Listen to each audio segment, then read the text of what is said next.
Hey my lovely friends, thanks so much for stopping by and welcome back to a new video at Papercraft Business. Now let me ask you a question. Have you ever created an interactive card before? If not, let me be the one that introduces you to the most easiest interactive card that you could possibly create. All you need to do is find a button that's laying around your house somewhere, because you can use that to create the swing card that I'm going to show you how to create today.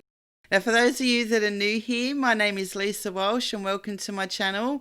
And if you like a little card inspiration in your creative world, then feel free to subscribe, as I love to upload a new video every single week. So stick around, because I'm going to show you how easy it is to create an interactive element on your card just by finding that button that you've got laying around in your house somewhere. Are you ready? Let's get started. So I'm using the Lawn Fawn Really High 5 stamp set, which I got not that long ago, so I'm so excited that I was finally able to use it. And I use a cute little fox and also the balloon images for my card. But the great thing is that you can obviously use any stamped image that you like from any stamp set that you have currently in your collection. To start off with creating the card, I use Tumble Glass Distress Ink and also the MFT Mini Cloud Stencil to create the background onto Bristol Smooth cardstock. Now this is the first time I'm using the Nuvo Precision ink blending brushes, which I got not too long ago, and for one that hasn't used them before, I found it a little bit awkward to start with holding them properly in my hand, but in the end I got the hang of it.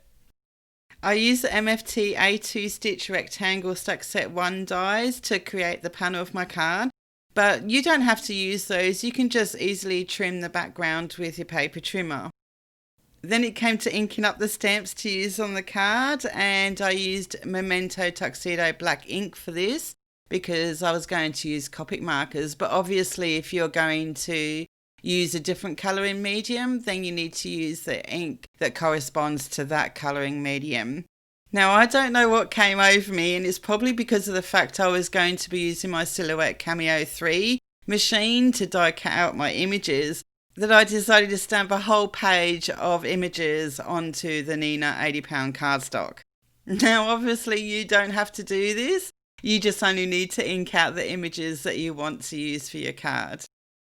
And just so that you know in advance, I decided not to include the Copic colouring in this video, just to make sure that it wasn't too long. I know you got other things to do and I wanted to save you a bit of time. Then it came time to creating the grass for my card. So I ink blended some Evergreen Bow Distress Ink onto some Bristol Smooth cardstock. And then a little bit later, I decided to add some ink splatters to it as well to create a little bit of texture. Now the way I did that was by swatching the ink pads onto my craft mat, adding a little spray of water, mixing it in together with a dry brush, and then just flicking it onto the cardstock. Not only did I use the ink pads to create the splatters, but I also used some diluted gesso as well. One thing I suggest, if you're going to do this to your card with the ink splattering, then I highly suggest that you put some scrap paper laying around, because as you can see, I got it absolutely everywhere and it took me a while to clean up. Now once you've finished having your splattering fun, you need to use the Lawn Fawn Grassy Border die to die cut 2 lots of grass with your die cut machine and adhere them so that they're overlapping each other, and then you just snip off the excess. So for the balloons, I had taken some thread and actually tied a bow around each of the balloons, and then I adhered the balloons into place. So for the balloon that was sitting at the front, I decided to use some foam squares to pop it up a little bit, to add a little bit more dimension. Then once they were in place, I trimmed off the extra tails of each of the threads on all of the balloons. Now to ensure that all the threads were together so that they would be hiding behind the fox, I tied all of the threads together into a knot, and then I trimmed the excess of the threads off with my scissors.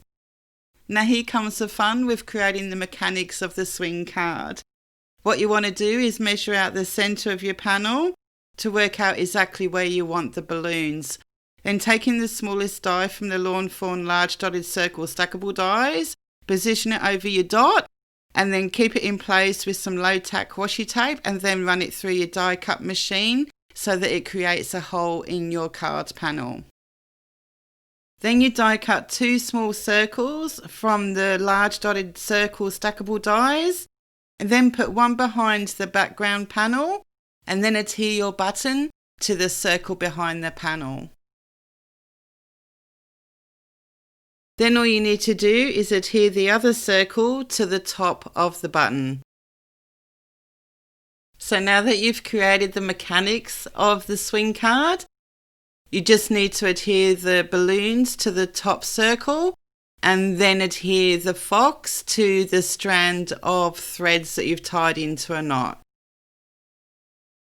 Now, after giving mine a little bit of a swing to test it out, I thought that adding another button at the bottom would actually weigh it down a little bit more, therefore it would swing a bit better, which it did.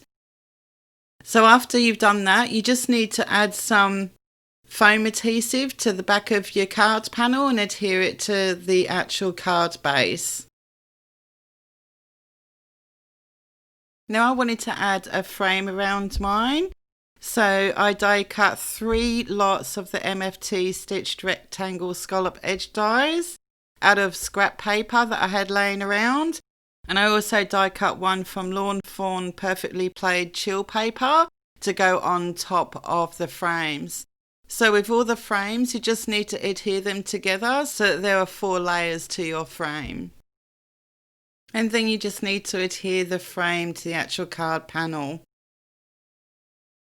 Now I use a clear Wink Stella glitter marker to add a little bit of sparkle to the balloons. Now I must admit at this stage I totally forgot about my sentiment. Absolutely, totally left my brain. But in the end I figured out a solution. So what I did was I stamped my happy birthday sentiment and embossed it with Ranger clear embossing powder and then heat set that with my heat tool and then I just trimmed it down to size. Now where I became lucky was that I found a fence that was left over from one of my previous cards that I created that I die cut with a Lawn Fawn picket fence border die and also vanilla malt cardstock from Lawn Fawn as well. So all I had to do was put it behind the grass that I had created. So what's a picket fence without some flowers, I thought. So I used Lawn Fawn flower border die and I used up some of my Lawn Fawn cardstock scraps to create the little flowers. Now to create the stems of the flowers, I used a sage leaf cardstock, and then to create the petals, I used chili pepper, fake tan, sunflower, and also some purple scraps that I found in my stash. Now I adhere them piece by piece to the die, and then I ran it through my die cut machine. And then I wanted the flower heads added to the stems, so I cut the flower heads off of the other ones and adhered it to the stems of the flowers. Once that was done, I then adhered them behind the blades of grass. You see, every little bit of scrap paper helps. Always keep your little scraps, that's what I say. Now to help the sentiment stand out a little bit, I ink distressed the edges with vintage photo distress ink. And then I adhered it to the fence along with the rest of the flowers. Now if you've been watching my videos, you would know that I'm all about highlighting and adding detail to my cards and my images. So I use my Uniball Signo white pen to create those details, just to help give those images a bit of a lift. Now this was the very first time that I've ever created an interactive card, and I tell you, after I finished with this card, I could not stop playing with it. I couldn't stop moving it and I couldn't put it down. Every time I put it down, I'll pick it back up again. They're just so much fun. And that's why I'm dedicating the rest of this month towards creating other interactive cards. And some of those cards that are coming up will be using the Lawn Fawn Magic Iris die, which also I haven't used before. So that should be lots of fun. So if you haven't already, don't forget to subscribe, because you'll see those videos come up. And not only that, I'd love for you to join my YouTube community. And also, if you do subscribe, don't forget to hit the notification bell. Now this little sentiment flying by to say, I actually die cut with my silhouette machine. Then I decided to give the card a few final touches by adding some Blue Babe Nouveau Crystal drops, which I purchased just a few weeks ago, and oh my gosh, I just love that colour. Now all the supplies that I used for this card are all listed below in the description. If you enjoyed this video, please feel free to give the video a thumbs up because it does help my channel.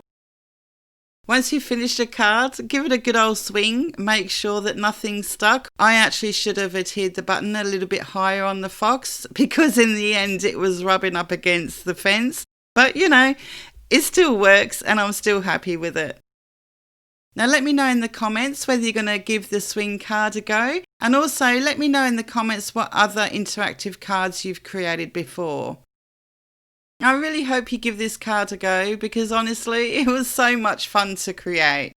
And if you stayed and watched to the end of this video, you're an absolute legend and thank you so much.